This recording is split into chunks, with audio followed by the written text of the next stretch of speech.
Hello everyone! A lot of you here messaged me or even commented on my post asking like, Sis, saan nga ba makakahanap ng AFAM? Yung seryoso sana, yung hindi scammer. Meron naman silang nakakachat na mga AFAM, pero in the end, malalaman nila scammer pala. I got you mga sis. So to all of the people who are looking for an AFAM na mabait, genuine, seryoso, matured, at higit sa lahat, hindi scammer, then the dating service that I would recommend to all of you is the Christian Filipina dating service.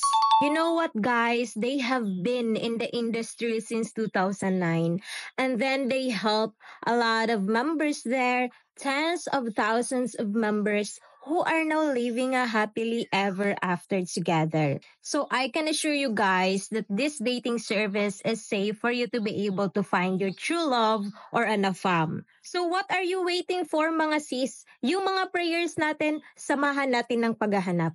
Sign up now on Christian Filipina. You can see the link on my bio or I will just put the link on the comment section.